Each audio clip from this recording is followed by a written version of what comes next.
करनाल में जिला लोक संपर्क एवं कष्ट निवारण समिति की मासिक बैठक कृषि एवं किसान कल्याण मंत्री श्याम सिंह राणा की अध्यक्षता में पंचायत भवन में हुई। बैठक में कुल 12 शिकायतें रखी गई, जिनमें से 7 का मौके पर ही समाधान किया गया, जबकि 5 मामलों की दोबारा जांच के निर्देश दिए गए। मंत्री ने अधिकारियों को निर्देश दिए कि आमजन की शिकायतों को गंभीरता से लेते हुए उनका जल्द समाधान सुनिश्चित किया जाए। उन्होंने पंचायती जमीन पर अवैध कब्जे हटाने, फर्जी रजिस्ट्रियों के मामलों में कार्रवाई करने और पात्र लोगों को उचित मुआवजा दिलाने के निर्देश दिए। असम में फर्जी रजिस्ट्री के मामले में एफआईआर दर्ज होने की जानकारी भी बैठक में दी गई। बैठक के बाद पत्रकारों से बातचीत में मंत्री ने कहा कि सरकार के पास चीनी का पर्याप्त स्टॉक है और ज़रूरत पड़ने पर बाहर से चीनी मंगवाई जाएगी, लेकिन दाम नहीं बढ़ने दिए जाएंगे। विधानसभा सत्र 27 अगस्त से शुरू होने की जानकारी देते हुए उन्होंने सकारात्मक माहौल की उम्मीद जताई। सफाई कर्मचारियों की हड़ताल पर उन्होंने कहा कि कर्मचारियों को अपना कर्तव्य निभाते हुए अपनी मांगें रखनी चाहिए। पंजाब की राजनीति पर उन्होंने दावा किया कि आगामी चुनाव में भाजपा की सरकार बनेगी। सबको संतुष्ट करने की कोशिश की, क्वेश्चन सुने, उनकी बात सुनी और समाधान करने का प्रयास करके 7 को हमने निबेड़ दिया। लेकिन 5 क्वेश्चन ऐसे थे जिनको हमने टाइम देना जरूरी था। और इसके अलावा कोई आपकी कोई बात हो तो बताओ।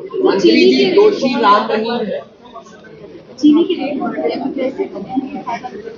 तो चीनी के रेट कई बार ऐसा होता है, सरकार के पास चीनी का स्टॉक तो बहुत है और हम उसको रिजर्व के बाहर से मंगा लेंगे, लेकिन चीनी के दाम नहीं बढ़ने देंगे, कंट्रोल करेंगे। मंत्री दोषी राम रहीम जेल से बाहर आए हैं 17वीं बार।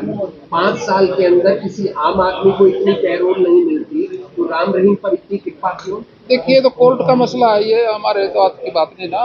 कोर्ट में उसका वकील होकर अप्लाई करता है तभी जाके, ये तो जो मुलजिम है कोर्ट के हैं, सरकार के थोड़ी हैं वो। 70 है सर, 27 को 70 है, उसको कैसे क्या रहेगा? जो सेशन है 70 है असेंबली का। हाँ 70 है, वो 27 से शुरू है, वो अच्छा रहेगा, बढ़िया रहेगा। सरकार की केंद्रीय कृषि मंत्री से मिले हैं सर आप, कोई खास बातचीत धान को लेकर, जहाँ राइस मिलरों को लेकर? कृषि मंत्री जी शिवराज चौहान जी से मेरी अनुरोध किया था मैंने उनको, भाई हमारा जो राइस मिलर है उनकी मदद की जाए, जो उनके पेंडिंग है चावल वो लिया जाए।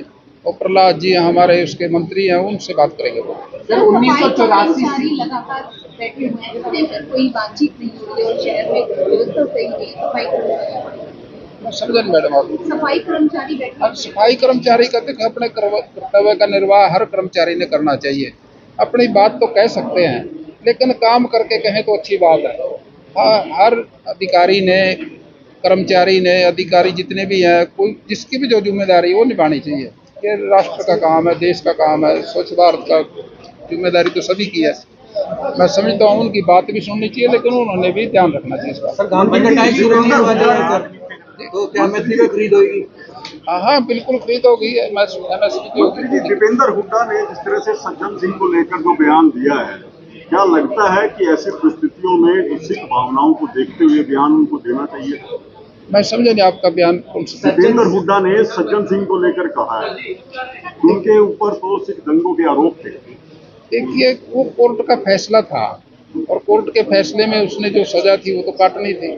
उसमें जो भी घटना घटती है तो घट हो जाती है। अब उसको ये तो मरना जीना, लाभ आने और यश अपयश तो विधि के हाथ में है, हमारे तो किसी के हाथ में नहीं है। हुड्डा कह रहे हैं उनसे प्रेरणा लेनी चाहिए।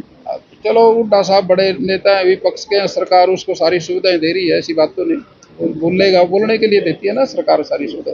उन्हीं की पार्टी के नेता है कुलदीप शर्मा, उन्होंने कहा है कि दीपेंद्र हुड्डा को लेटर लिखा है, चिट्ठी लिखी उन्होंने, उससे बाहर निकाल देना चाहिए।